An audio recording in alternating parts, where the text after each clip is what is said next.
You good? You good? Oh Hello yeah. there. Good. Good. Wait, yeah, we live. Hello there. I'm EL-SCRIBBLER. This is Big Daddy Mo. You two looked around saying something. I was like, okay. Nah. What's Yeah. up, everybody? What up, though? It's your boy. Yeah. Yeah, The Crow.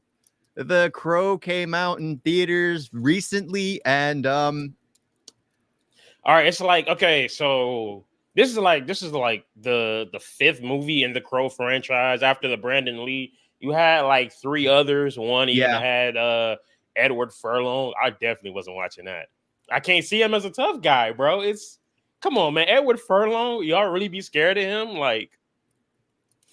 For me, it like okay. I love the Brandon Lee version one. Like, sure, you can say it's like the cliche early 90s, late 80s, because it was 94 when it was made. Mm-hmm. And it's got that cliche kind of villainy. It's got the cliche setting, the dark kind of Gotham-like setting. I had absolutely no problem with it because it's more of a love note to the 90s than it is to So let's stick with the first one. Let's stick with the first one right now. the new one. No, the first one, the First one? 94. When that movie opens and they're showing like the city, looking at it now, it was clearly just like a replica city, wasn't it? Yeah. I was just looking at it because there's even one point where he's With playing superimposed fire put on top of it. yeah, Yep. because there's one point where he's even playing the guitar, and I'm just like, bro, he's bigger than the whole fucking Yep. city. He's bigger than some of those buildings. I'm like, this looks weird. Like, I never caught that at first, when I first watched it, but looking at it, because I watched it last night, and I'm like, yeah, bro, that don't look right. But I gotta say, I liked how the original did it. It started off with the girl narrating everything. She narrated the story. I actually preferred that than when we got in the new one, because she starts off with basically saying the die don't return or whatever it was. What? Oh, I'm cool with that, but I ain't like her. Looking at it now, bro. I don't care she was. Oh, watch it, butthead. I'm like, there's a reason why her career never went anywhere. Yeah, but it's one of those things that I preferred this one because you got that buddy black cop cliche from the early Ernie 90s Hudson, that you had to buddy up with, and it was just so much more heartfelt. I feel it's the Brandon Lee filled the role. Like, he's like this mysterious character that you get glimpses of his past, which is what I actually preferred. I like the fact that he was actually a good man. He was just a musician. They lived in poverty. They were about to be evicted, and they were fighting against the tenants who were forcibly evicting them illegally. That's the story. And they are killed for it. Yeah. They are burned alive during the burning ceremony because it was just a way to get rid of them. Which is what makes their story tragic, because it's not like it makes it relatable. Yeah, like that could have happened to anybody. That could have happened to anybody. So the fact that it just happened to these two random people. So then when he does pop up, you really want him to get his revenge on these motherfuckers. Yeah, because I was watching this. Go ahead. And the one thing that in like the 94 is he doesn't get in touch with anyone. Like, he'll talk to the cop, and then later down the road, he talks to the girl, but he's reluctant to get close to the girl. He's not developing friendships like the new version, where he's constantly returning to the same dude and ends up getting him killed. It's just, hold on. So how are we doing this? Are we gonna just talk about each movie individually, or are we just gonna go back and forth? I think back and forth, because I do want to talk about the start of the 24 version, because you got to also remember this is not a remake of the movie. This is from a comic book, so they're doing they're doing it and making it their version. So you really can't sit there. I mean, we're going to compare regardless, because it's still based off the same story, but they kind of did it in different directions, which is why I appreciate both movies actually. But like, as far as like the whole, go ahead. Because like Brandon Lee, even Shelley, which you didn't see in the 94. version, 94 version, she's a relatable character. Even in the simple flashbacks, you like her. In the new version, I didn't care for her. Now, okay, so what I liked about the opening, at least the first act of the 24 version, is the fact that we actually get to see Eric and Shelley, which it was good, but then also I felt like it was going on too long, because it was 40 minutes. There we go. Because my movie started at 4:15, so you minus trailers. We started about like around 4:30, and I'm sitting there watching it. I look at my phone. I'm like, damn, it's 5:15, and we're still with Shelly and Eric. I did the same. Yeah, so it went on a little too long, and then, excuse me, as I'm like really trying to understand like why they're killed, I'm just like, the Brandon Lee version, they got killed, just randomly. This one, well, it wasn't randomly, but it was kind of. It worked in the story. It worked for the purpose it was. But in this one, I feel like Eric died because of Shelly. Yep. Shelly knew something was going. Shelly knew she was in trouble. Shelly knew all this shit was going on, and she still managed to get Eric involved in it. Now Eric, even though he still knew what was up, he died because of Shelly. So I'm just kind of like, why the fuck did you make that connection? Why were you sitting there letting him fall in love with you, knowing damn well you're in a dangerous spot? So not only that is she refused to mention anything. Yeah. So the origin, like this one, where you have too much time with them in the 24 version, I didn't care for it really. I think the saddest moment in that film was seeing the horse. That was the saddest moment in the film. What you gotta be? Didn't you feel anything when you see that horse? No, not at all, dude. Come on, not at all. All the people getting killed, the Eric and Shelly getting killed. I care for it. I wasn't sad about that at all. I damn sure wasn't sad about the motherfucking horse. Didn't care about the horse at all. But I didn't care for his dialogue about when you see someone you love die, whatever. I didn't care for that at the beginning. And then apparently he's in the psychiatric ward or the rehab. Yeah, rehab clinic, a co-ed rehab clinic, where it's just like, I did not like that. So she is being called by her friend. Her friend is frantic. Why didn't you get my messages? Didn't you do this? Didn't you do that? And her friend gets killed. Mm-hmm. Immediately, she's like, oh, we're going to go check and see if she's okay. She was on the phone with her when her friend was killed. How does she not know her friend was literally apprehended at that point in time? Stop. You talking about the first chick that stabbed herself in the... Yep. She wasn't on the phone when she got killed. Yes, she was. Remember, she was on the phone. You make sure, check your messages, look at the video, do all this, do all that. And then she walks in, she's about to walk out. And that's when the lady grabs the phone from her. It was like, she's all, are you there? Are you okay? Are you okay? And then after it goes blank for a while, she looks at the phone and then she's watching the video. She's looking at the video, which we don't get to see till the very end. And that pissed me off. That made no sense to me. But it was to show what happened. What? I guess it was the kind of, because that was okay. So we see it at the same time as Eric. We're kind of jumping a little far. We'll get to that part later. Cause anyway, where were we at? We're still at we're still in the first act. So there, she ends up. Okay, so this is also something in 24 that pissed me off. So this is this huge organization. This person who has apparently lived for hundreds of years, has ties to cops, has ties to all this stuff. She runs into the officers, gets herself committed to rehab. And then what is it? We haven't found her yet. We don't know where she's at. Dude, she was detained. She was sent to a rehab clinic. How do you not know? You haven't just there. In pocket. This is ridiculous. This is some of the stupidest things I have seen. Because it's just like, dude, you just like the first person Crow takes out is a cop. It's the cop they have in their pocket. Mm-hmm. So that was just something that was dumb. It was just like, dude, this doesn't make any sense to me. How do you not know she's there? Now, speaking of the bad guy, I like that, this somebody that's supernatural, demonic. I actually like that they did that. Made me think of Constantine. Yeah. What I hated is the fact that all he did was just oh yeah. That was then annoying. all of a sudden the person kills himself. I'm like, what? That's it? Because that's the thing. I think because if you go back to 94, that one was so much better. What's his name? Top Dog?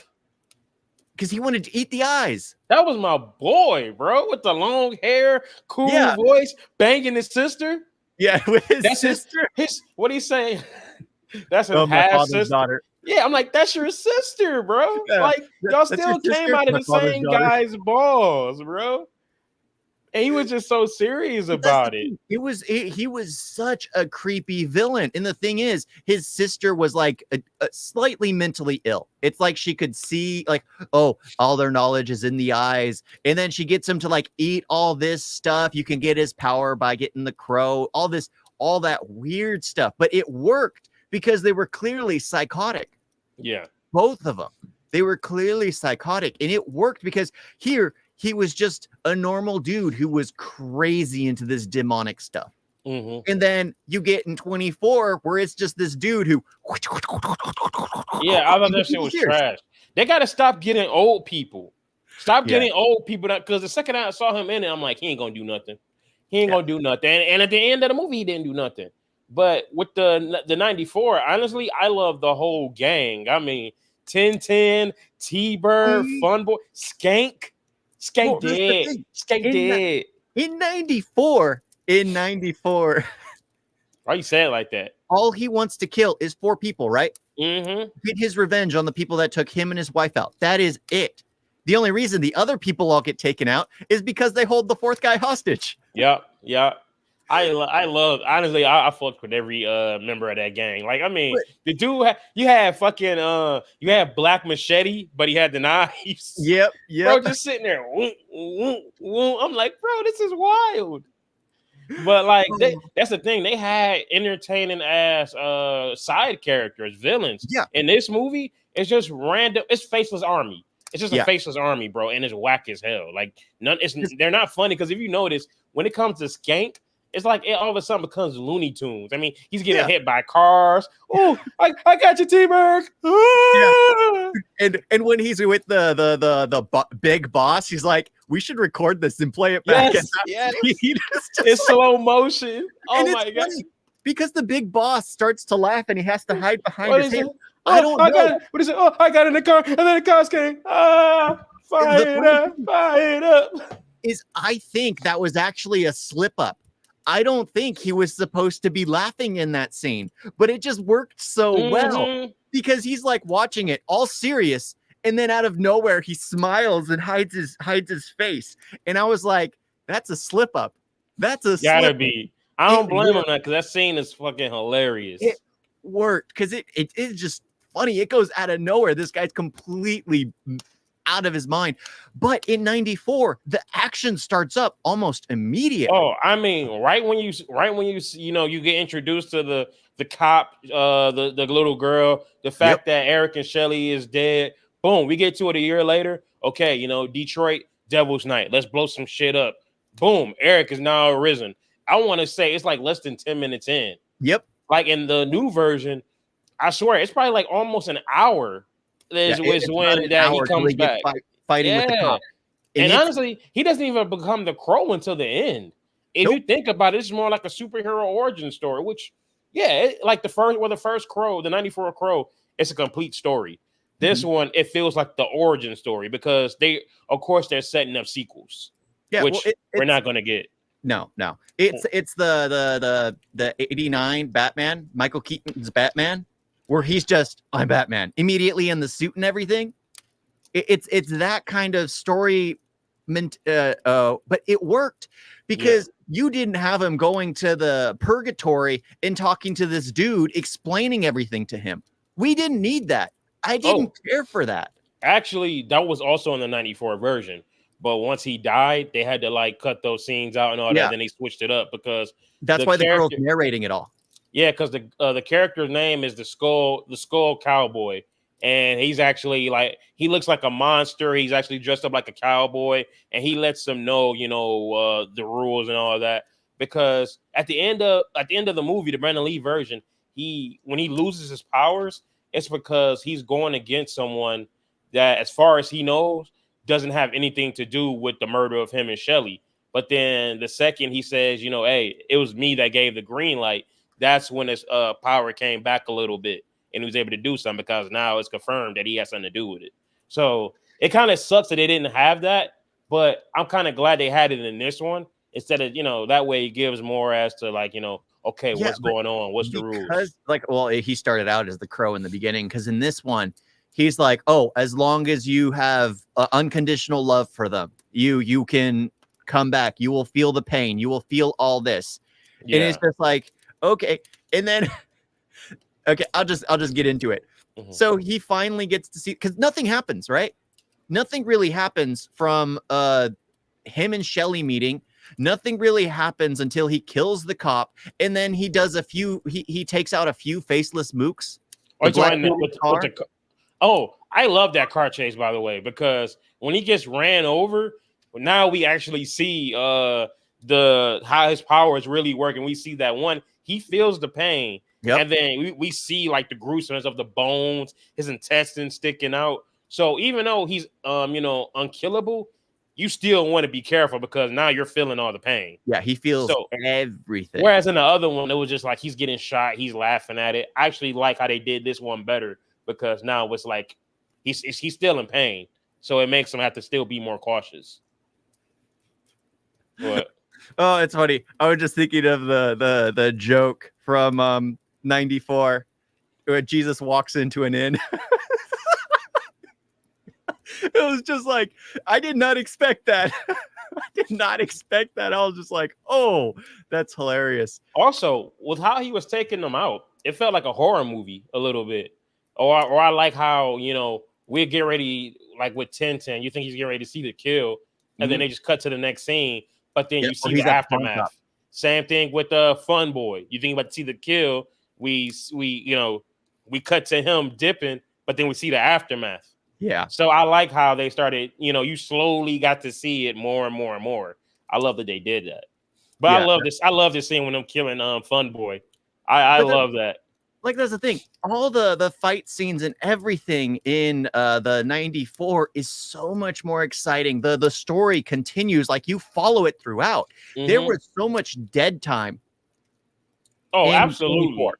So much dead time because you're like looking at the clock. I was just like, impatiently shaking my leg for things to keep moving on forward, listening to a family brought their 6-year-old, 11-year-old, and like a 13-year-old to the cinemas, listening to them make a loud noises, and those parents, they're destroying those kids' minds. Yeah. All right, bro. All right. This is a rated R film, man. Huh? Wait till at least 13. I saw Tales from the Crypt when I was 4. Did you in the keep your theater. mouth shut? I know I did. There you go. I know I did. I made sure that I did. These kids did not. They were just, ooh, boobies, that kind of crap. It was just like, no, I had a up? phase. I had a phase in high school. Me and Alex would go to the theater and we'd try to whisper and we'd crack jokes about the movies. So I had my own little, what's that show called? Was it Mystery Science Theater 3000? Where you got the people like watching it? No, that's not it. Was it? Was that it? When you got like the 4 people watching it? It's like in the future and they're watching movies and they're commentating on it. You watched that before? Have you seen that? No. Oh, bro, it's funny, bro. I love it. That's what we used to always do. So we'd see Twilight twice, and bro, the jokes we'd have would just be fucking just hilarious. But yeah, I grew out of that phase. That was horrible. But so when he kills T-Berg in the 94 version, that's probably like maybe one of my favorite kills because when he got them all tied up and sorry, I'm still a little sick. Well, one, you got the whole skank chase. When he's sitting there, he fights the big dude. Then he's in the car. Oh, I got you, T-Bird. Ah! I'm like, bro, this dude is a cartoon. But when they finally get to the stop and he got the car loaded with bombs and he's like taping them up, I love the reaction on his face when first he knows him, he recognizes him and he starts like laughing, like, damn, we killed you. And then all of a sudden it starts to change to like, how are you here? You know what I'm saying? Like, how are you here? We killed you. And like, then all of a sudden, he just starts to, his mind is like rewinding everything. It's yeah, well done. He went from kind of like just laughing at the fact that damn, you back from the dead to like, wait a minute, how is this happening? To oh my god, I'm about to die. Like he just went through like so many emotions in that moment. And honestly, yeah, like I said, that's my favorite kill in the whole movie because of that. And I just love the music. I love the driving off the bridge and it's blowing up. And I love the goodbye he does when he just I Yeah, love really that. cool. But the thing I hate, and they do this in all these fucking superhero movies, is when they have their logo Oh, in the burning flame of their logo. yeah. Because you had to sit there. You had to sit there and take the time, the material to actually do all that and get it right. Well, they did show him with the True, squirt gasoline. true. But still, perfect example. I hate it when they did that shit in The Dark Knight Rises. Because And Daredevil. while people are dying and while there's a bomb getting ready to blow up all of Gotham, you up there fucking doodling the bat sign in Punisher, fire. where he did it with the cars. Yeah, hold on. And what's even worse about that is not only did he have to be on top of the building somehow to do the little sign, he also had to go down through the town and leave the gasoline all the way to the motherfucking spot that he kind of knew they were going to be at. It's the dumbest shit ever. And even the Punisher, you telling me instead of going to kill Howard Saint, you got enough bombs and you had to like actually sit there, look at the cars and map it out. So if I hit this car here, that car there, that car there, here, and this car there, then it's going to all of a sudden it's going to blow up at the right time and it's going to make a skull. It's the dumbest shit ever, but it's so cool that we let it just, we just say, fuck it. It's cool. I hate it when they do like this huge calculating thing, like Batman serves no sense. It's the same kind of nonsense as women leaving the battlefield for a photo op. It's the same kind of nonsense. But in this one, I'm okay with what? What? They really did do that. Oh, she got some help. Do. Hold on, I'll be right back. Pop. Do. You see what I mean? It's just that was a horrible scene. It was just as it's just as stupid. In this one, I was okay with because, well, he's just there to get his revenge. He doesn't care. He can't die. He has the time. In Daredevil, in the midst of trying to get away after doing something, he leaves his mark, and it's the officer who has to drop his cigarette. How did he plan that officer would do that with the cigarette to light up his symbol? That is much dumber. That's like inception of the detective's brain. You know what I want to see? One, if they have that to where all of a sudden you have a person there throw a lighter and then it lights up a logo and they be looking at it like, what the fuck is that? Camera shows it's unfinished. And then you go back, dude is trying to like sketch it out, but then all of a sudden he keeps getting distracted, so he can't finish it. Or he runs out of material, try to goes back to get some more, and comes back, the cops are already there. Now that's I would love that. There. Yes, I would love that. Like, please do that in a serious movie. I would love that. But back to the movies now. But I love when he does go to the pawn shop. And he's beating up. What's the dude? What have I seen him in? I see him in a lot of movies that I seen him in. What's that movie? I know you seen Bushwhacked. Yeah, because I love this man. Like that's the thing. There's a lot of things that are done in the 94 version. And the funny thing is, you don't see most of the kills. They're all done off screen. But the thing is, the way the sound is done, the way he's just like winks at the dude after he kills somebody and he jumps out the window. Yeah, I love that. Works so much better. The pacing of it worked so much better. It's like there isn't a dull moment. Yeah, the movie's like 95 minutes and it starts within 10 minutes. This one is 20 minutes longer and it starts within almost an hour. Yeah, I'm just like, come on. And then once he comes back and he's finding out, what's going on, he just starts, going from person to person, trying to get information. I'm just like, okay, bro, are you a detective now? Like, what the fuck is going on? But the thing is, because it's like, oh, the Crow will guide you the way, and then there's none of that. And if you look at the 94 version, there are these awesome shots where you have him walking down a dark alley. And the Crow kind of lands on his shoulder. Yeah. He's just hanging with them. Beautiful. I love those shots. And then you get to the 24. No Crow on his shoulder, not even once. No, the Crow never got on his shoulder, but there was the scene where he's walking, and the Crow was following him, which I thought was cool. But it's no Crow sitting on the shoulder. The Crow isn't present. Like in the 94, it is there in almost every single shot. You see the Crow.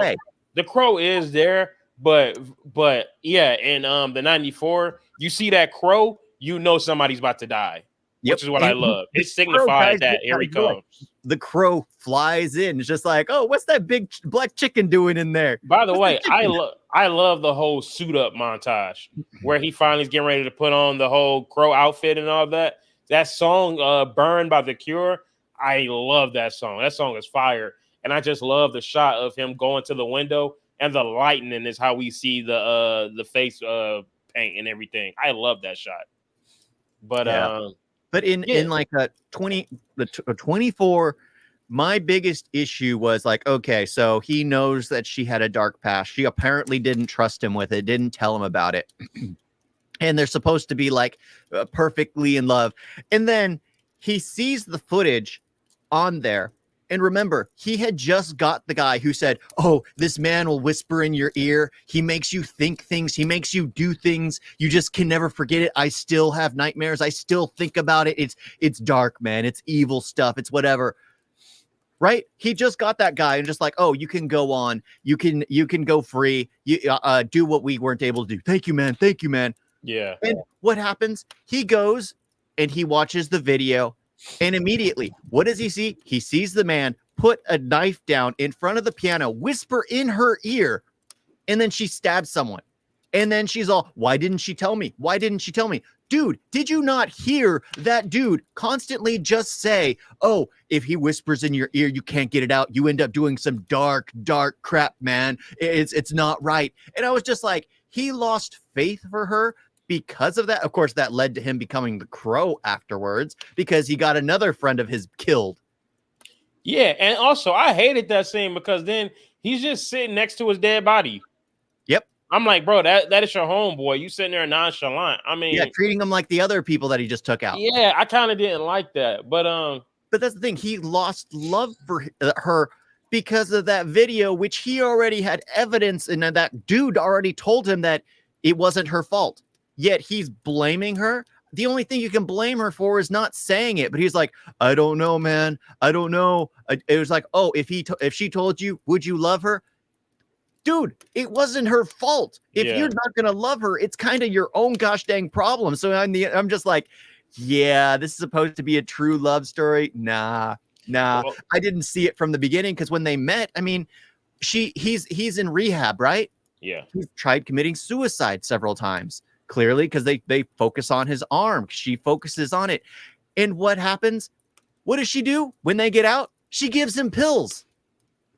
I was like, dude, did you ask if he put himself there? Yeah. Did you ask why he was put there? Maybe he was found ODing, which is why he was put there. There's got to be something. She doesn't care. She gives him pills.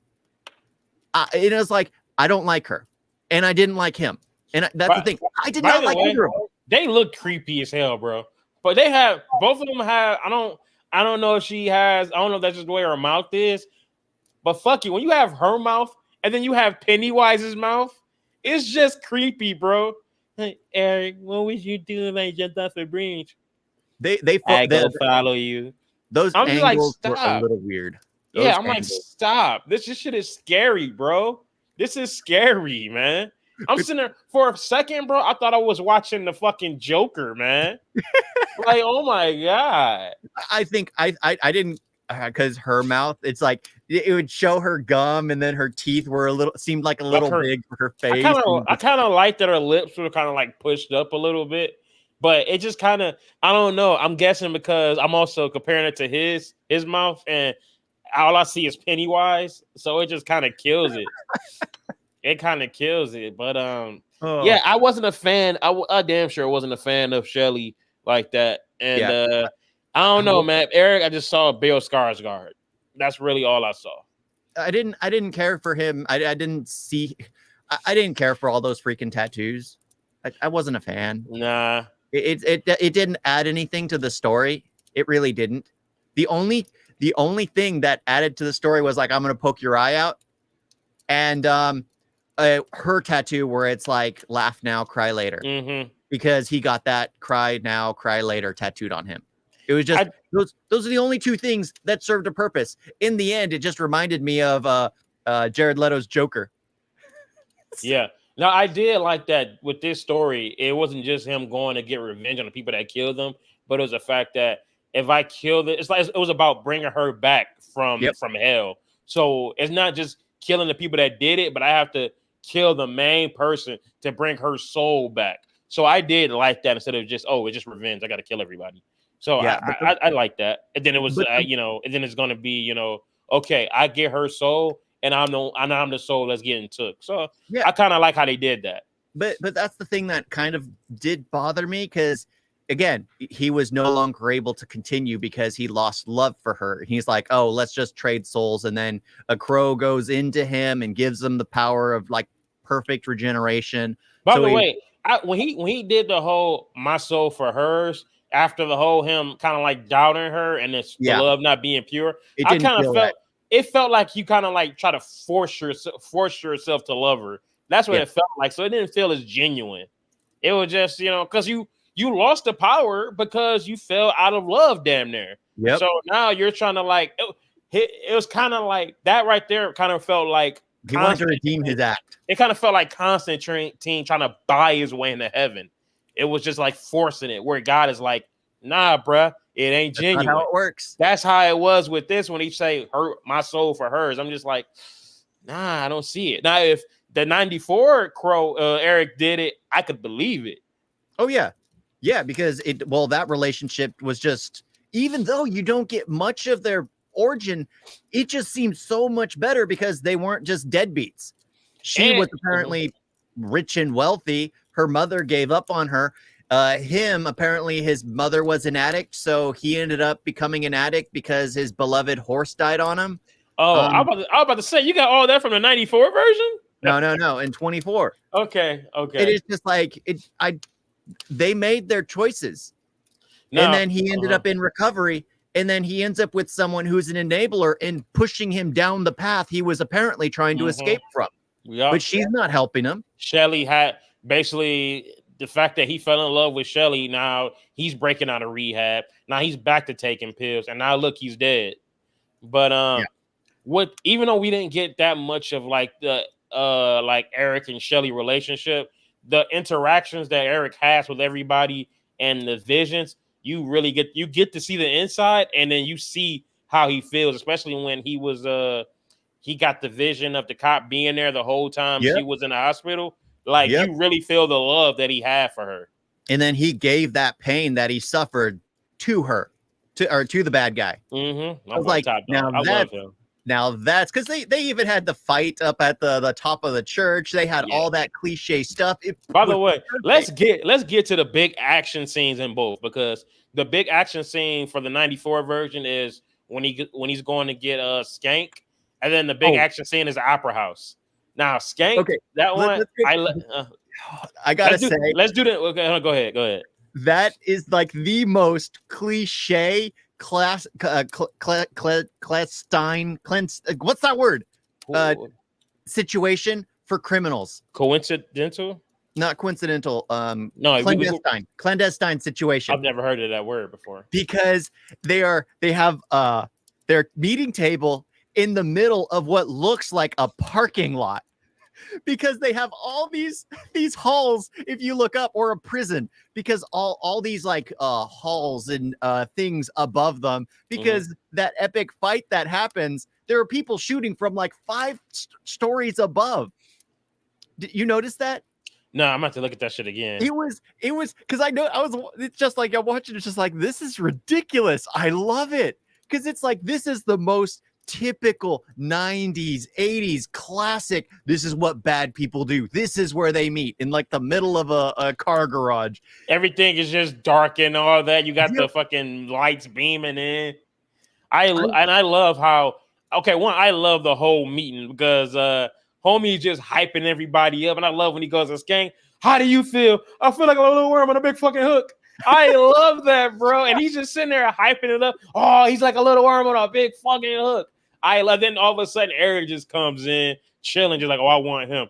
Oh, well, you can't have him. I'm like, bro, it's like the bad guys are having so much fun, bro. Yep. So it's just, I am enjoying all the dialogue, even when Eric is sitting there trying to give his little speech like, okay, you made your job. Oh, I'm bored. Kill him. I'm like, bro, this is awesome.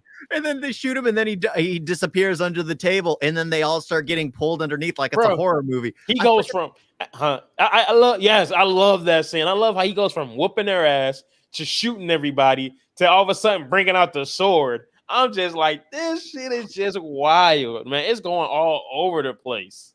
Yeah, it was classic 90s, 80s style. It holds up even to today. Oh, absolutely. But I think the reason why is because the story just kept building. Even though we didn't see the action originally for all the other people he was hunting, like I mentioned this when we were watching what was it, The Man from Nowhere? Yeah, where they'll show something, but then they cut away when the action happens, and then we see the result. I love that, and there was so much of it, and it built up till the very end, to where you start seeing everything, and it's like, yep, I this is what was going on. I knew this is what was going on. Also, was when he was on the table shooting, because he was boom boom. Was he shooting with his hand? Was he? Yeah. Yes, because I remember he did that with Funboy. I think he like he hit the gun with his hand. But yeah, he was like bop bop bop. I'm like, bro, wait a minute. Like, I love that scene. But because if you go to like the 24 version, the brand new one, okay, from the beginning, don't you dare diss the opera action scene. No. What I'm saying is, from the beginning, he's just hitting his punches. He's getting stabbed with the knife. He's stabbing the other person, and immediately we're getting all the blood and gore up front. There is none of this trickling in that gets us more excited for the end. And then when the opera house happened, I actually did enjoy that sequence, bro, because what's cool about it is he's not a fighter like Brandon Lee's Crow. No. Like, he's not whooping ass. So now that he's in his zone, he got his costume, he knows his powers. It's just him walking, just pop, pop, pop, pop, pop, and then it's just stabbing people. And I love that when he gets stabbed, okay, boom. Yeah. He stabbed through the back. He leans down into someone to poke their eye out. He stabbed in the front. He falls backward on someone else. Bro, there's a scene where a dude was getting ready to get a toothpick, and all of a sudden the sword goes right through his mouth.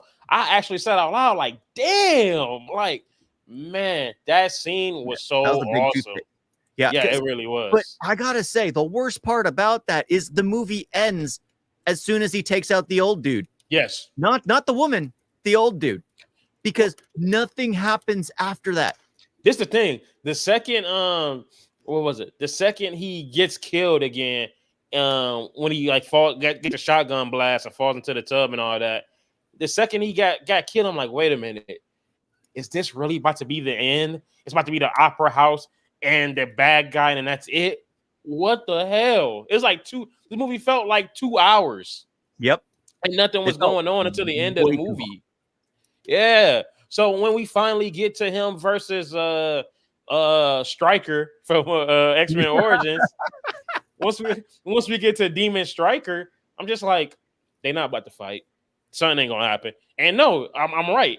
He throws him to the other rim and then just starts beating his ass. I'm like, okay, that it was even worse than that to me, because it's like, okay, he ends up going through all these people, cutting him down without talking to him, just doing everything. Then he gets to the woman and asks him where he's at, and for some reason he decided to have a chit chat with her, and then takes her out.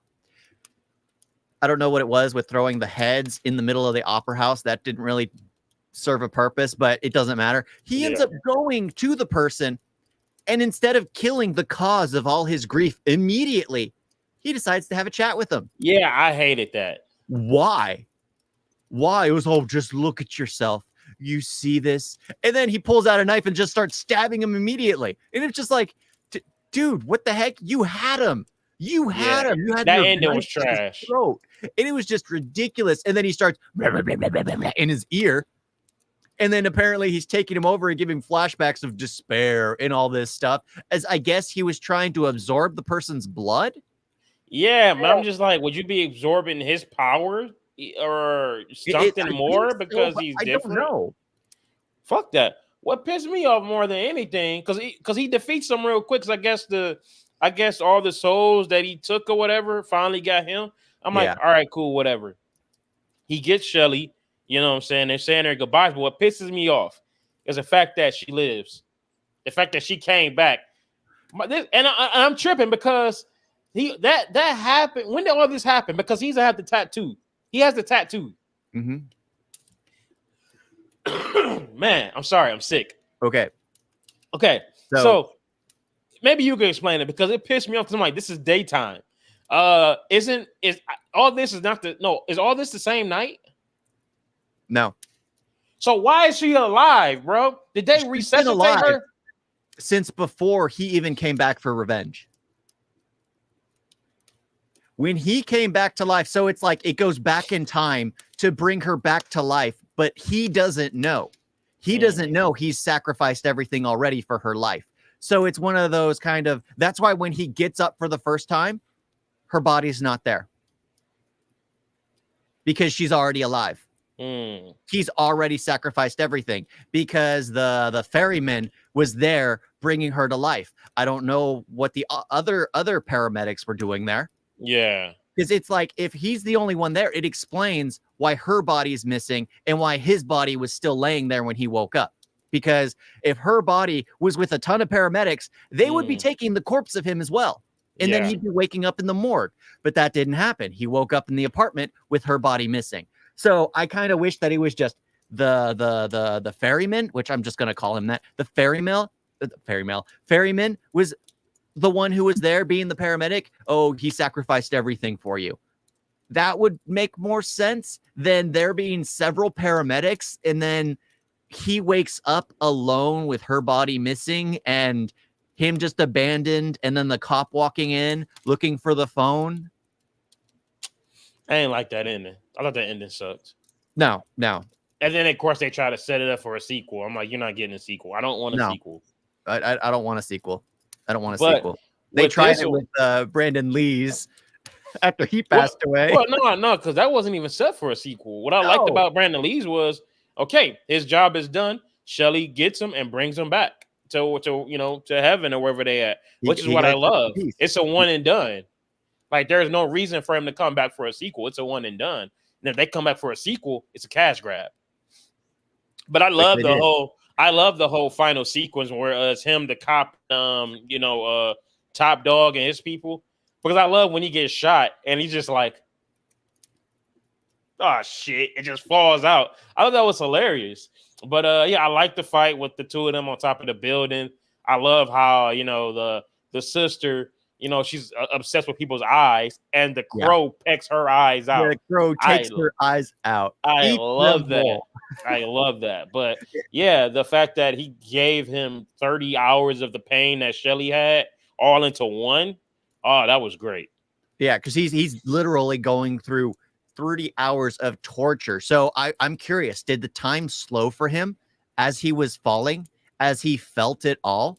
That's what I'm hoping, that he felt that as time slowed for him, as he's falling to his death. And then at the very end is like when she lost her life. Oh, that'd have been awesome. That would be epic right there. Yeah. And the fact that it's like the fact that officer stood there for 30 hours for her the entire time. By the way, I did love their scene together where he sneaks into his house. Oh, yeah. I love that. Because one, Brandon Lee's his demeanor was just nonchalant. Like, he's sitting there like, I saw you dead. What happened? You still have your hat on. Like, yeah. I was like, what's going on? But dude, I love that whole scene. The characters are so much more relatable in 94. I'm trying to think of one person I liked in 24. Is there someone I liked? No, I didn't like anyone.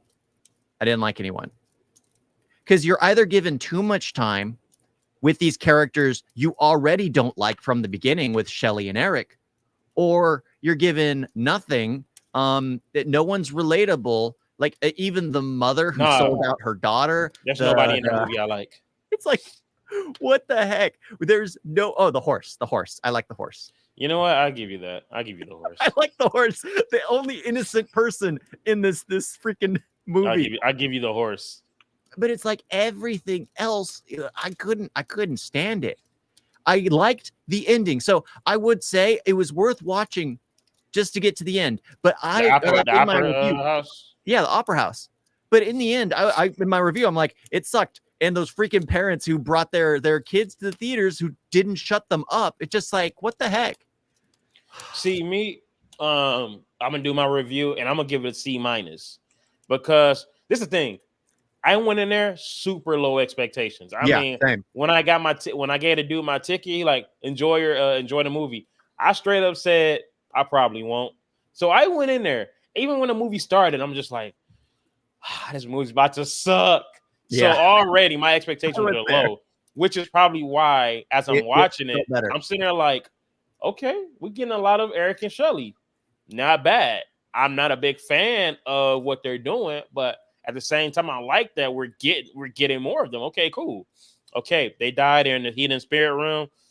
Okay, mixed bag. He comes back. He's a detective. Not liking it. Not liking it. Okay, we get to see some action. Okay, this is how his powers work. I love it. Everything else, now I'm bored. And then we get to the We get to the car. We get to the car, and then we get into the Opera House. Oh my God, this movie is awesome. Where was this the whole movie? If you would have had scenes like that through the whole movie and some characters that I would have enjoyed, the movie would have been so much better. But all the characters are weak as hell. I don't know not one person's name except Eric and Shelley. And I only know their names because of the original. Yes. So those are the only two people in that movie that I know. And everybody else, like the whole cast is just kind of weak. But the Opera House, some of the action is good. And the fact that you get Eric and Shelley, which is why I give it a C-. It's a 13% on Rotten Tomatoes. That's too low. That's saying the movie is just fucking horrible. I think a lot of people went in for high expectations. I think that's it. Why. I went in expecting absolutely nothing. I kind of got that with like I know you like the Eric and Shelley. I didn't because their chemistry just didn't work for me. The fact that he was in rehab only to end up with a girl who made things worse for him led to him and her dying because she didn't talk to him about it.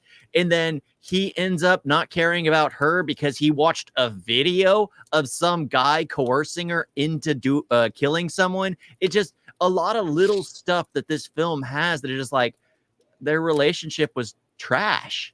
But their mouths, though, they're the perfect match.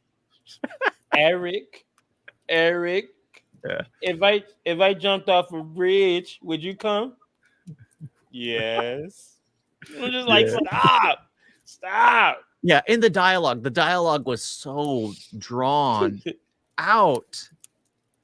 So drawn out. It had a weak villain. Like, again, I didn't care for the cop fight scene. The only scenes I really did care for was the fight in the car where he gets hit by the car and trying to struggle all the way back to the car to grab the lady, just trying to get her. Yeah, what the hell, bro? Why don't you focus on the fight and then grab that bitch? Yeah, or take out the person driving. Yeah, fool. Did you not see Deadpool before you died? Time, he's getting shot, and he's just like this as he's getting shot. And everything. I hated that. Like, I hated that. 3 other people in the car till he's thrown out of the car. I did enjoy that scene though, because he's trying to get himself further back in the car. Mm-hmm. And then there's the Opera House, but that's literally it. I would say I would watch this movie one other time, but I would never watch it again. Oh no, not at all. I wouldn't buy it. No. Yeah, I probably just watch the Opera House fight on YouTube. That's all I do. Because that was the only. I want to see anything else that's garbage that I missed. Because that was I'd probably give it on Rotten Tomatoes if I was to actually rate something there. I'd probably give it like a 50. I mean, I've been seeing some trash. I've been seeing a lot of trash. Disney comes out with a lot of trash on their streaming service. And do you have Letterboxd? Letterboxd? Yeah. No, I don't. You should get on Letterboxd. This is basically for movie reviews. Write them up. I'm a jump on Letterboxd after this, but a 50 sounds decent. A 50 is good because it's like honestly, if somebody sat there and there were things that were enjoyable, and then you can forget it. There's things that I like in this movie more than the original, and there's a lot more things in the original that I like Yeah, I like more there than here. So Yeah, and the yeah, fact that it came out 30 years ago. yeah. Sheesh. So I mean, like I said, it's not a horrible movie, not one bit. But it could have. There's a lot of stuff that could have made it better. Oh, I did struggle getting in the theater because I got there like a few minutes late, and I have the ultimate pass. Mm-hmm. So apparently, if you're a few minutes late, it processes your ticket without you being in the theater. What And you mean? it because the ticket already said scene. I couldn't look it up. I couldn't do anything. So I was pissed I didn't take a screenshot of the ticket. So I booked a ticket for tomorrow, same theater, same time. And I just was like, here you go. They let me in. It's like, Bruh, nice, dude. because There was it was like, oh, you have to wait in line. You'll have to talk to them about it. I turn around and I'm looking. I'm like, I'm not going to get to see the trailers if I wait in that freaking line because it was packed. yeah. Everyone there to go and see Deadpool and Wolverine again. Because let's face Damn, people, yeah. Let's be. Hold on, stop. be real. They're either seeing Deadpool and Wolverine or Alien. with us. Oh yeah, Endgame. Did you say Endgame? Alien. Oh, yeah. People are enjoying it. Alien surprisingly did good at the box office, and Mhm. also that Blake Lively movie, $50 million. 50 million. When the fuck did Blake Lively become a $50 million box office? Really? When she became Lady Deadpool. I think I that's what swear. Because everyone found out she was Lady Deadpool, so they're going to see her movie. that makes sense, bro. Because there's never been a movie with Blake Lively where they get $50 million opening weekend. I saw the trailer and I'm just Didn't Green actually, Lantern do I haven't that? even seen the trailer. I don't think Green Lantern hit 50. Didn't? I thought it made close to 50, but that was already seen as a failure because That movie flopped. it flopped. But I think it did at least 50 million first weekend. We about to see. Yeah. We're about to see. But yeah, that's what it is. It's everyone found out that she's Lady Deadpool. And it's like, oh, we have to go watch it. We have to go watch it. That makes sense because I saw a couple clips of the promotion, and there's an interview, and it's Hugh Jackman doing the interview for Blake Lively. Like they were promoting Deadpool and Wolverine while promoting that movie. I thought that was perfect, but Blake Lively been getting a lot of hate lately. Oh, that's because the movie's about like domestic abuse. And, not even that. Did you see that interview she had? It was her, Parker Posey, and they had an interview to where the interviewer, she was just like, I think she said congratulations on your little bump, talking about her, showing her pregnancy. Mm-hmm. And then she's like, oh, congratulations on your bump. And then all of a sudden, like the majority of the interview, she's talking more to Parker Posey than she is the interviewer. And she's kind of like just ignoring her. And it's just like, yo, she's saying congratulations on the pregnancy, bitch. Why are you getting upset? Y'all are women. What, you know what I'm saying? Like, do y'all like, hey, you showing? Like, what the? I don't think she's ever gotten the kind of hate she's received recently. And people don't know how to process that because apparently she was asked if there's someone going through domestic violence, what would you say to them? Okay. And then you responded, were right, by the way. It got 53.2 million opening weekend. Yeah. But she responded with like, don't ask me personal questions instead of recommending like a help group or anything like that, which would have been of like, seek I help remember that. something like that. That is where all the hate came from. This is a movie about domestic violence, and here she's like, "Oh, don't ask me personal questions." Like, no, the one I saw was when it was something about the movie, about the subject, and it was kind of like and she kind of like played it off like, "Oh yeah, I do this and I do that," and the other guy was looking like, "Did you even understand the question?" Like, yeah, she was smiling it off. Yeah, but that's the thing is like I can understand because that would be an uncomfortable question for. Especially people who have probably been through it. I don't think she would have, but who knows? Maybe she has, maybe she hasn't. But the fact that now she's getting a lot of hate for how she answered, she didn't have anything scripted to plan out what to say. I mean, recommending to seek help groups in your area would have been a simple one, but still, it is kind of a personal question. No, I'm sorry. I'm thinking about when I want to say this was probably when I don't know I think this was the Trayvon Martin, or it was one of those deaths like Eric Garner or George Floyd. But They were at an award show and they asked this rapper. I want to say it was Young Thug, but it was one of the trash rappers. How do you feel about the whole, the things going on with Trayvon Martin and everything? And this dude was just like, man, I ain't worried about that, man. I'm out here getting money. And I was like, no, stop. And she had to flip it around. She like, so are you saying that, this is just something that you can't answer because it's, it's a lot going on for just one. Yeah, that's what I mean. I'm like, no. Don't answer the question for her. I hate leading questions like that. I hate them. And we out here getting money. I don't give a fuck. Oh, but luckily, because I did that with the ticket, I was able to see the trailer for crap. What is it with Batista? Oh, yes. Killer Glue, Killer something. Killer Gang. Bro, I want to see that. Yeah, that looks funny. It was like, you should get your eyes checked. I'm gonna kill that doctor too. You should get your eyes checked. I can't wait to see that. I am going to see that. We should do a podcast about that. Contract put out on himself. Mm-hmm. And then because he's dying and it's like, oh, it's terminal. There's nothing. Oh, it was the wrong X-ray. And I like that it's Drax versus Mantis. Yes. I love that, bro. I can't wait for that. Yeah. I was actually in the theater just excited. I'm like, damn, bro. Batista might probably have like one of the dopest action movies to come out this year. Yeah, because it looks like one of those funny comedies, and I like it. I like the films where it's they again, like what was it, the Boss Level, where they have all these people contracted coming at you, the John Wick Chapter 3, where they have all these people contracted to hunt you. Yeah. And this one, it actually looks like it's going to be more of a comedy.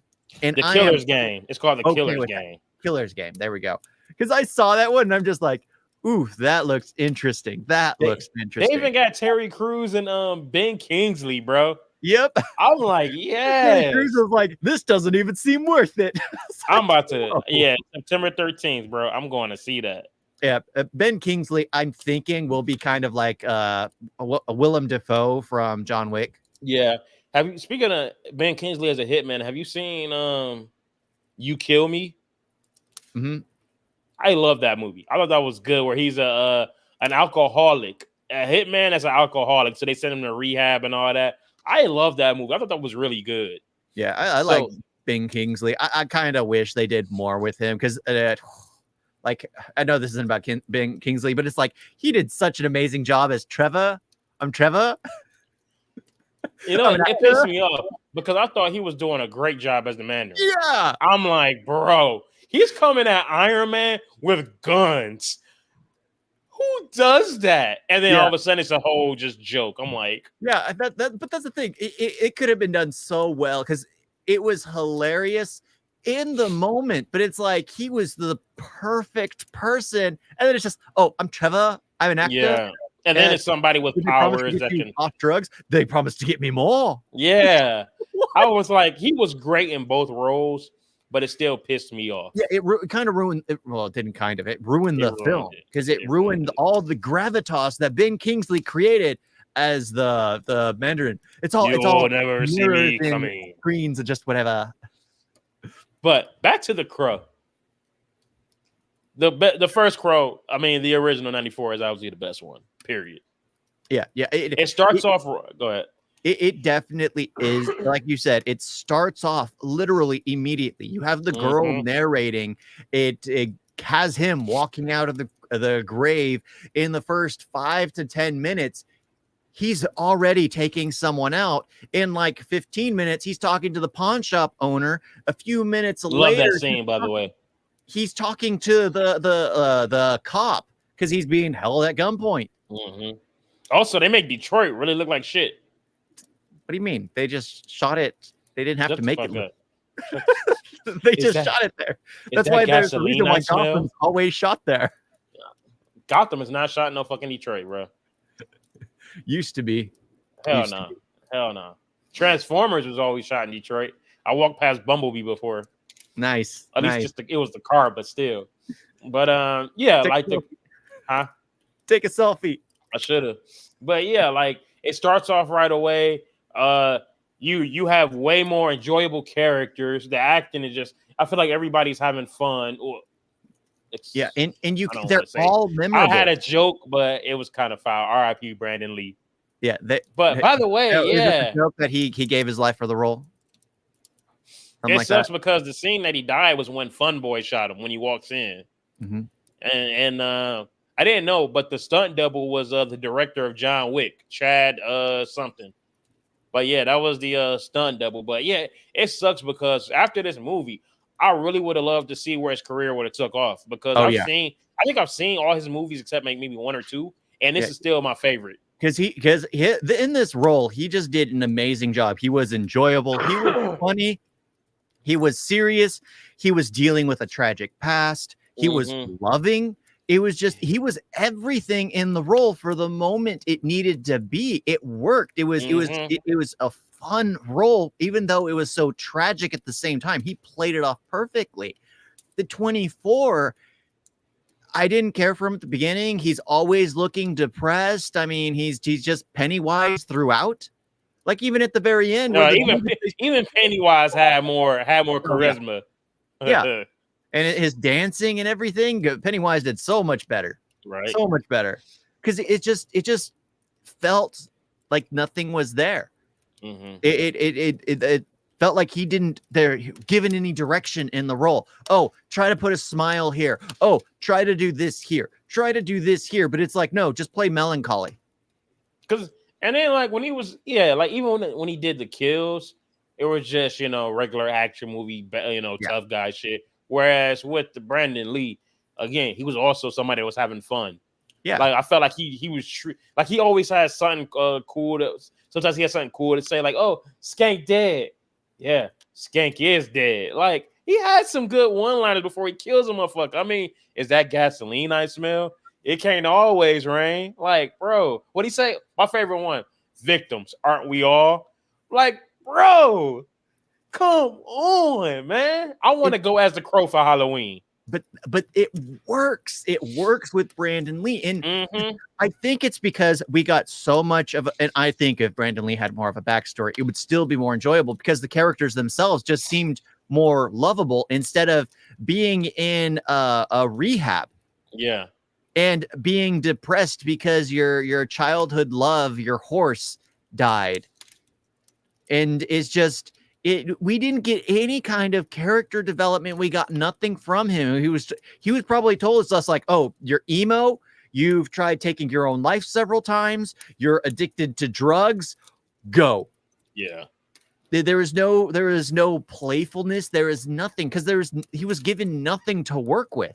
You tell someone, oh, you're a riddled drug addict. You tried taking your life several times. When you were a child, you saw your a horse that you absolutely loved and took care of die before your eyes. If you give an actor those as cue points, develop your character off of that. Yep. You end up with, so I can't blame the actor for it. It's just you literally gave him nothing to work with.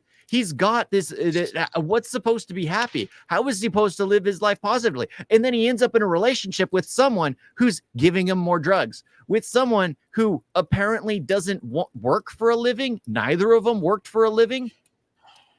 So the person that did this movie is Rupert Sanders.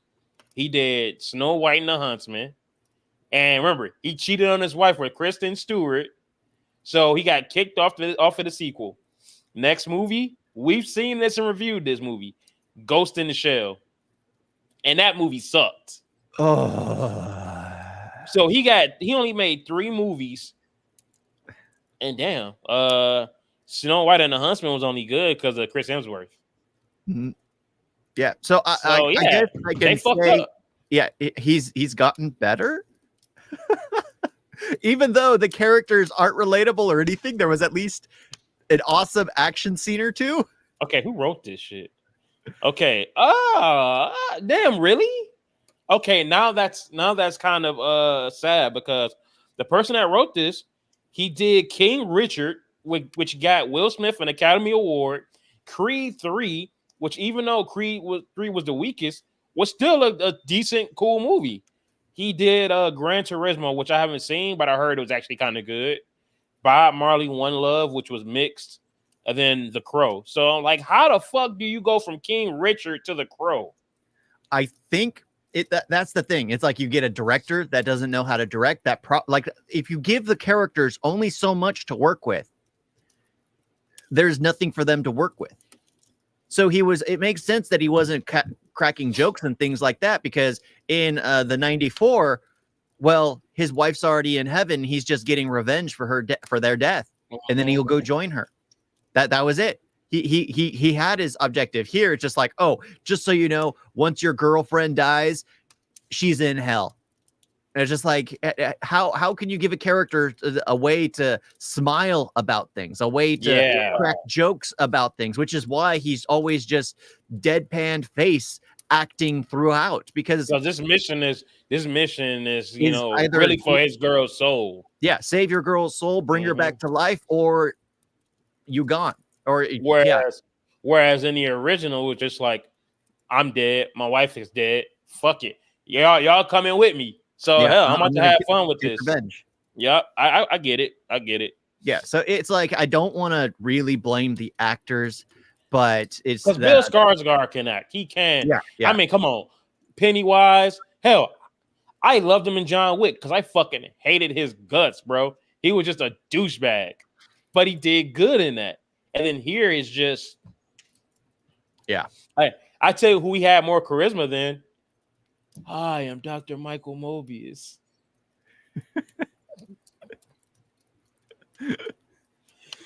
Oh God. Oh, I still want to talk about that movie. Oh my gosh. Oh my God. When we gonna talk about that movie? What about Din Din's Ready?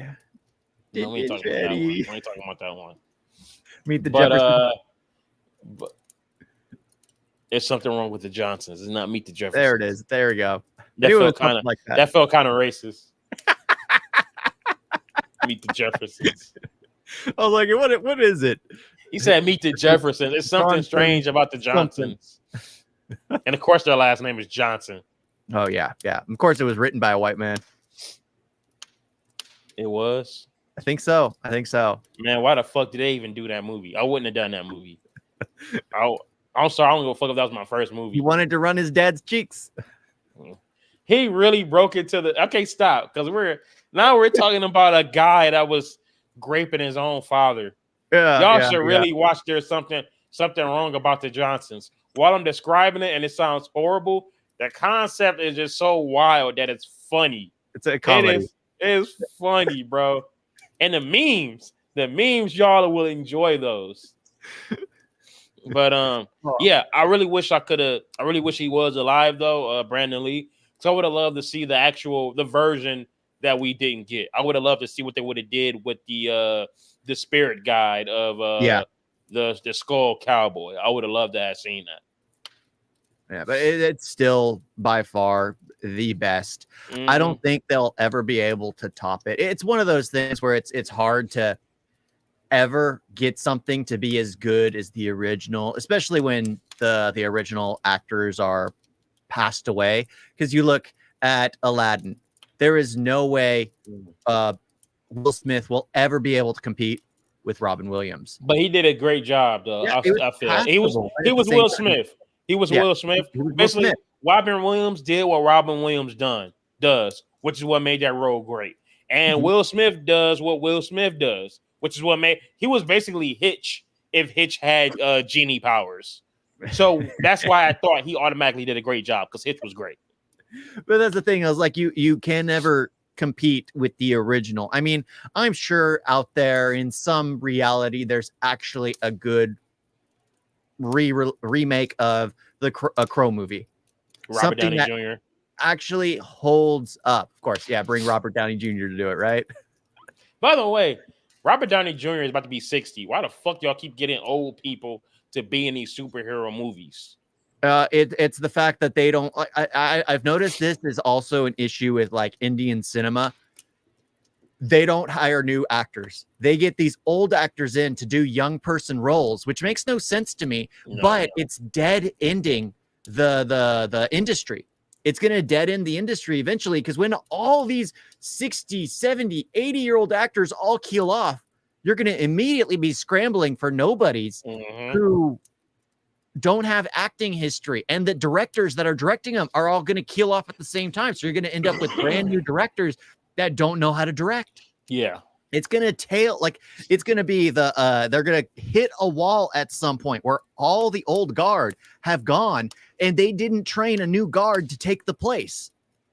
That's going to be a huge struggle, which is why places like Netflix are starting to take over, like Hollywood and just things like that, because, well, they're hiring young actors. They're getting young people in to do projects. You go to Hollywood, they're hiring all these old people. India, they're hiring all these old people to do these roles. And it's one thing that bothers me. It's just like, I wouldn't expect me to be cast as even a 20-year-old. No, get someone who's in their 20s to be casted as a 20-year-old. Exactly. That's why I was like, the best casting that MCU did was getting Tom Holland, because y'all finally got somebody that's young and that can do Spider-Man for like 20 years. Yeah, because he looks young, continuously looks young. Because y'all over here getting 50-year-old Paul Rudd, y'all getting 50-year-old Mark Ruffalo, y'all bringing back 60-year-old Robert Downey Jr., and now y'all about to get 50-year-old Pedro Pascal. What? Yeah. And the thing is, it's like you're doing a Fantastic Four for a love relationship, because let's face it, they're not going to be together yet, most likely, in that one, because that's where they get together. He's going to be 50 something. It's just going to be problematic. It's going to be problematic because I hate these old people in roles where they're doing like youthful love relationships. It was like, dude, you're 50. Why are you acting like a 30-year-old guy dating a 30-year-old woman? Why? Yeah. Or it's normally worse than that. They normally act like college students. It's I don't care for it. I don't care for it. It's like just get someone younger, because I think the perfect cast they killed off in the Multiverse of Madness. What's her name? The Fantastic Four. Oh yeah, that was so stupid. That was the perfect cast, and you just used them to kill them off, to show that you had the Fantastic Four. That was it. All right, we're totally we got away from the Crow. No, that's fine. That's fine. Anything new? By the way, they still trying to bring out Rush Hour 4. Really? Yeah, but now they're talking about Constantine too. But now they're pitching ideas to the studios. The problem is they're still trying to bring Brett Ratner back. Brett Ratner has been in the media a lot about, I think, like sexual abuse or some shit like that. Just drop him. Yeah. Like, just, even though, I'm sorry, Brett Ratner is also Rush Hour. I mean, he has done all three. So he kind of knows what he's doing, because if you give it to somebody else, even though number 3 was trash. So I don't know. I don't know what they doing, but it's just like, get rid of the motherfucker. We need Rush Hour 4. As long as we got Jackie and Chris, we're good. Because like I said, Rush Hour 3 sucked, but we had Jackie and Chris. Yeah. Well, Jackie Chan's not doing anything, and Chris Tucker's not doing anything. No. Honestly, well, no. Jackie Chan is doing is filming Karate Kid right now. Oh my gosh. Yeah. Another Kung Fu Kid. No. But it's actually Jackie Chan and Ralph Macchio. Oh, okay. Mm-hmm. Okay. Yeah. Who knows? We might work with like Cobra Kai in a way. I don't know. I'm praying. No, it won't be able to unless they bring in Cobra Kai in the movie, because they already filmed this season. Unless Jackie Chan gets a cameo in the last season. Yeah. That would be worth it, I think. That would be worth it right there. Ooh, you gotta have Jaden. You gotta have, hey, Mr. Hine. You gotta, he got grown up now. Hey, Mr. Hine. Yeah. Woo! Oh my gosh. I can't believe that. I can't believe that. But it's just like they're so a lot of original thought is dead. I mean, look, they've been remaking Crow multiple times. This is the newest attempt at it, and it's not going to go anywhere. Hopefully, fingers crossed. Oh, they're projected to gross between $6 and $9 million. They ain't going nowhere. Yeah. Well, when I got my ticket, no one's there. No one's there. I went and bought. Normally, I pre-ordered. Man, I just got there like 5 minutes late. There was only 3 people in there. Yeah, there was no one there except for that family with kids. Don't know why. Fuck that family. But it's just they have Beetlejuice, and it's just like it took them what 30 years to finally get a sequel of Beetlejuice. Yeah, I am Over going to 30 see years? that. That looks good. I am interested in it, but it looks like it's the same story, except again, he's wanting to marry the daughter, but this time it's not Olivia Wilde. It's It's you mean Winona Ryder? thank you. Winona Ryder, bro. I can't say that name. It's now. Is it Jenna Ortega now? Yeah, Gina Ortega. That's who he's trying to marry now. Oh, so they lowered the box office projections to $5 million. Oof. Oh, that's done. Oh, and the budget was 50 million. Of course. Yeah, that movie be lucky if it grossed 20 million. Yeah, and especially with how the reviews are not going anywhere. I think they're not being not generous. They're not being honest with their reviews. I think a lot of people are just going in expecting, well, Brandon Lee. I think that's the issue with all the remakes. That's the they problem. all go in expecting the 94 version. It's like this is based off a comic. So like if we end up getting a reboot of like hell, the Fantastic Four, it's not gonna be the 2005 remake or something. It's not gonna be a remake off of that. It's gonna be something totally different because it's set off of a comic book. So it'd probably be the same story, just they're gonna give it to us in a different way. But let's be honest, the Fantastic Four won't beat the 2005. I know there's no way because I'm already bored and it hasn't even came out yet. I'm so bored of that movie, bro. It hasn't even came out yet, bro. Yeah. What if it's like as good as fucking No Way Home? Oh no, I think it'll end up like Fan Four Stick. Nah. It gotta be better than Fan Four Stick. It's gonna end up like Fan Four Stick because if it sucks, at least maybe the acting will be good. There are the effects. The effects haven't been that great and stuff recently, man. It'll be better than what they gave us in Fan Four Stick. Oh my gosh, yeah. Hopefully, we get a Vector Doctor Doom. Yeah, I am interested in the Doom series just because, but that's just it. But they're bringing Ultron back, by the way, for the Vision series. Okay, so I'd like to see how that goes. Yeah, because that's the thing. It's like they're continuing the Marvel Cinematic Universe. They're scrapping, I guess, whatever they started for Phase 5 and 6. Did Phase 5 and 6 already happen? No, we're still in Phase. I don't know. I lost. I stopped caring after Endgame. I could have swore we was in Phase 5 or 4. I don't know. I stopped caring. Yeah, but they're having an Avengers movie without any of the Avengers because they're all out now. Wait a minute. None of them are there. We're actually. Oh, we really are in Phase 5. Yeah. Are we? Oh my God, we are in Phase 5. Phase 5 started with Ant-Man and the Wasp, Quantumania. And they're gonna skip it because Phase 5 was supposed to lead up to Kang the Conqueror, and well, that's no longer happening. They're scrapping that. Well, the next two movies in Phase 5 is Captain America and the Thunderbolts. I don't care to see the Thunderbolts. No, not really. I mean, I'm gonna go see it, but I don't blame you. What's Phase 6? I have a pass, so maybe I will go see it, but I'm not excited. Bro, they got Blade in Phase 5. Stop playing. Stop playing. Just give us, because Ryan Reynolds is pushing for Wesley Snipes to come back as Blade in the movie. There you go, bro. Snipes is willing for it. He's willing. Give us Deadpool and Blade. Like, if y'all don't want to do that, bro, bring in Blade and Deadpool. Bet you right there is going to gross at least $800 million. Yeah. Easy. So it's like, stop playing. Or just say, fuck it. Hannibal King and Blade. Just have him return as Hannibal King. Oh. Shit. Or they should have had a Hannibal King variant. I would have loved that. I would have loved that. But yeah. But that's the thing is, like, they keep trying to try for these crows. They keep trying to try for all these. I think that's why I'm excited for Killer's Game. It feels like something fresh, something new. You take the John Wick and turn it into a joke, turn it into this comedy.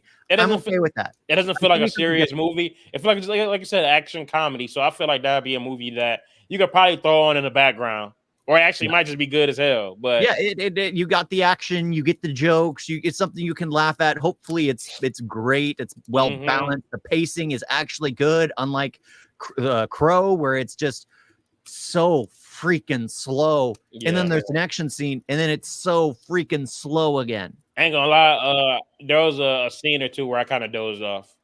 Yeah, I don't blame you. I don't blame you. But yeah, the 94 Crow, thumbs up. 04 the 224 Crow, thumbs down. Yeah, they waited 30 years, or they've been making them off and on for 30 years, and they still haven't got it right. Close. They still have not got it right. I don't get it. But I mean, you have a motherfucker go for revenge. Well, I mean, but again, if you compare it to like how everyone else played the role to how Brandon Lee played the role, and it's crazy because they even keep giving us not even the same character. They just keep different characters, and they still keep fucking it up. Yeah, every single film after has always had someone different. Fuck it. In 10 years, I'm gonna remake The Crow. I'm pretty sure I'll do a better job. Just make sure to actually have a range. I'm sorry, I'm not touching that movie. I don't want to be the next person in line to give it a shitty movie. I can't do it. I don't want to. I can't do it. I can't do it. Yeah. But I gotta say, I am glad I watched it. I do think it was worth watching, mainly because it just got me more excited about the 94 one, because I was comparing it the entire time. You're not supposed to compare, but at the same time, you do. It was better than what I was expecting. Not great, but it's not worth getting all. It's not worth the hate it's getting. Not like Borderlands. But I think that's what it is. Things like Borderlands, things like The Acolyte, things that have just been coming out that have been so awful and lore destroying that people are just more instinctive to hit like a 10%, hit like a 0%, just because of how everything has been getting destroyed. They see another Crow movie's coming out, they immediately start thinking hit 0%, because they're refusing to even try to enjoy. And I can't really blame the Crow. It's more like for everything that's been coming out prior to it. Even a lot of the Marvel movies that have been coming out have been absolutely destroying and not being enjoyable. Like, I can go back and watch Phase 1, Phase 2, well, except for Age of Ultron, I'd probably skip that one. I can watch most of them going back of like the Marvel movies because they're still fun to watch. Captain Marvel, I don't watch again. The Endgame, I'll never watch again. Anything after that, I'll never watch again, because they lose their impact. Their stories fall flat. It's always this big ultimate villain that anyone can take out. Anyone can. And it's just like it lost a lot of its urgency. Yeah. And everything. You get Borderlands, you get freaking Acolyte, you get all these absolute garbage flops coming out that now people are just going in, watching it, hitting a 0, because it's like it doesn't even get close to measuring up. And of course, if you're comparing it to Brandon Lee's, there is no way it'll ever come close to measuring up. I looked at it going like, I'm not going to enjoy it. I'm not going to enjoy it. And then there was 2 scenes I enjoyed. I didn't care for the characters. Nobody's memorable, but 2 action scenes I actually found interesting. That's it out of the film. But it's not worth that 18%. No, not at all. Not at all. But yeah. All right. Yeah. Those were my final thoughts. yeah, because we were kind of going in a circle there. But hey, that was our reviews on The Crows. Hey, thoughts on the video, thoughts on the movie. If you've seen it, comment down below. Let us know what you think. I would say let us know what your favorite Crow movie is, but there's only one. Sure, I'm pretty sure everybody's going to say the 94 version. That's not BS. That's the only right answer, the 94 version. In the end, we're just going to be getting 94 in the comments. We don't need that, man. We don't need that. So, thank you for watching. And as always, I will see y'all next time. Peace. Doodles. I thought about it. I know you did. I know you did. I thought about it.